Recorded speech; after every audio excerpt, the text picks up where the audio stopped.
Hello friends, வணக்கம். இன்றைக்கி நாம் மிளகை வச்சு ஒரு சளி இருமலுக்கு ஒரு நல்ல மருந்து தயாரிக்க போகிறோம். அதுக்கு முன்னாடி மிளகோட மற்ற பயன்கள் என்னென்னங்கிறதையும் பார்த்துட்டு அதுக்கப்புறமா இந்த மிளகு கஷாயம் எப்படி போடுறதுங்கிறதையும் பார்க்கலாம். இந்த மிளகு கஷாயம் சளி இருமல் இருக்கும்போது நல்லா வேலை செய்யும். இந்த மிளகு புற்றுநோய், சளி இருமல்லேருந்து புற்றுநோய் வரைக்கும் அனைத்து நோய்களுக்கு மருந்து செய்கிறதுக்கு யூஸ் பண்ணுறதாக சொல்கிறாங்க. தினசரி உணவில் நாம் இந்த மிளகை பயன்படுத்திட்டு வரும்போது சளி, இருமல், தலைவலி, சைனஸ் சம்பந்தமான பிரச்சனை, ஆஸ்துமா, மூட்டு வலி, தலை சுற்றல், வெண்படை, கெட்ட கொலஸ்ட்ரால் இதெல்லாம் சரியாகுதுன்றாங்க. உடம்பில் இருக்கிற கழிவுகளை, நச்சுக்களை வெளியேற்றும் இந்த மிளகு. இதுக்கு பொடி பண்ணி எடுத்துக்கிறோம். இது ஒரு பெரியவங்களுக்குனா 1 ஸ்பூன் மிளகு தூள் வேணும். நம்ம மிளகு தூளை கடையில் வாங்கக்கூடாது. பொதுவாக எல்லாத்தையுமே நம்மளே அரைச்சி ரெடி பண்ணி வச்சுக்கிறது தான் நல்லது. மிளகு தூளை அரைச்சி குறகரப்பாக அரைச்சி வச்சுக்கணும், நைஸாக அரைக்காமல் அரைச்சிட்டு இந்த 1 ஸ்பூன் ஒரு ஆளுக்கு பெரியவங்களுக்கு எடுத்துக்கிட்டோம். அதுக்கு ஒரு 150 ml தண்ணி ஊற்றுறோம். அந்த தண்ணி ஊற்றிட்டு நம்ம அடுப்பை சிம்மில் வச்சு இந்த கஷாயத்தை நம்ம செய்யணும். கஷாயம் இந்த மாதிரியெல்லாம் போடும்போது அடுப்பு சிம்மில் வச்சிடணும். அது ஃபுல் ஃப்ளேமில் வச்சு தண்ணி குறைக்கிறதுங்கிறது அது அவ்வளவு நல்லதில்லை.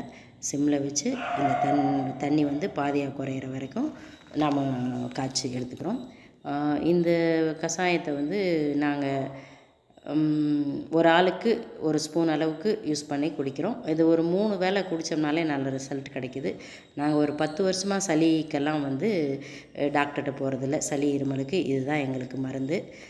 குழந்தைங்களுக்கு கொஞ்சமாக கொடுக்கலாம். சின்ன குழந்தைங்க 1 வயசு 2 வயசு குழந்தைங்களுக்கெல்லாம் மிளகை பொடி பண்ணிவிட்டு தேனில் கலந்து கொடுக்கலாம். நாங்களும் அப்படி தான் கொடுத்துருக்கோம். அவங்களுக்கும் இந்த இருமல் இதெல்லாம் நிற்கும். இந்த கஷாயத்தில் லாஸ்ட்டில் கொஞ்சம் உப்பு போட்டுக்கணும். உப்பு போடும்போது காரம் கொஞ்சம் கம்மியாக இருக்கும். இது காரம் அதிகமாக இருக்கிறதுனால நீங்கள் ஒன்றும் பயப்பட வேண்டாம். வாயில் புண்ணு இருந்தாலும் ஒன்றும் பண்ணாது. அல்சர் இருந்தால் கூட இது சரி பண்ணும். தைரியமாக ஆனால் காரமாக இருக்கும். இந்த கஷாயம் குடித்த உடனே நம்ம தண்ணி குடிக்கக்கூடாது. கொஞ்சம் நேரம் விட்டுட்டோம்னா அந்த வாயில், தொண்டையில் இருக்கிற சளி எல்லாம் சலன்னு வந்துடும். பயப்படாமல் குடிங்க. ஓகே. நம்ம பொதுவாக சளி இருக்கும்போது தண்ணி நிறையா குடிக்கணும். தண்ணி தாகம் எடுக்கும். அந்த அளவுக்கு தண்ணி குடிங்க. தாகம் நிற்கிற வரைக்கும் தண்ணி குடிக்கணும். சளி பிடிக்கிறதே உடம்பு சூடுனால தான். நம்மளுக்கு சளி பிடிச்சிருக்கிறப்ப தண்ணி தாகம் எடுக்கும். பல தடவை நம்ம தண்ணியை குடிக்க மாட்டோம். ஆனால் தண்ணியை குடித்தாலே ஃபஸ்ட்டு இந்த சளி கண்ட்ரோலுக்கு வரும். தண்ணி உங்களுக்கு சுடு தண்ணியோ பச்சை தண்ணியோ உங்களுக்கு என்ன தோணுதோ அதை குடிங்க. ஆனால் தண்ணி குடிக்கிறது முக்கியமான விஷயம். சளி பிடிச்சிருக்கும்போது அவசியம் தண்ணி குடிங்க. நம்ம சளி பிடிக்கிறதுக்கு முன்னவே நாக்கு வரணும். அதுக்கப்புறமா தான் சளி பிடிக்கும். தொண்டையெல்லாம் கரகரப்பாகிற டைமில் நாம் 1 சொம்பு 2 சொம்பு தண்ணியை குடிச்சிட்டோம்னா அந்த தொண்டை கரகரப்பே நின்றும், சளியாக பிடிக்கும். இதில் முக்கியமாக கவனிக்க வேண்டிய விஷயம் என்னென்னா, சளி வந்துச்சுன்னா இருமலாவோ தும்மலாவோ மூக்கில் ஒழுகியோ வந்துச்சுன்னா கண்டிப்பாக எருமை காரி துப்பிடுங்க. மூக்கில் வந்துச்சுன்னா சிந்திடுங்க. அப்படியே வெளியேற்றும் சளியை. மிளகு சளியை வெளியேற்றும்.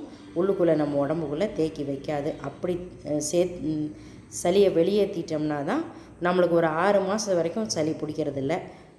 ஓகே, செஞ்சு பாருங்கள். ரிசல்ட்டை கமெண்ட்ஸில் சொல்லுங்கள். தேங்க்யூ.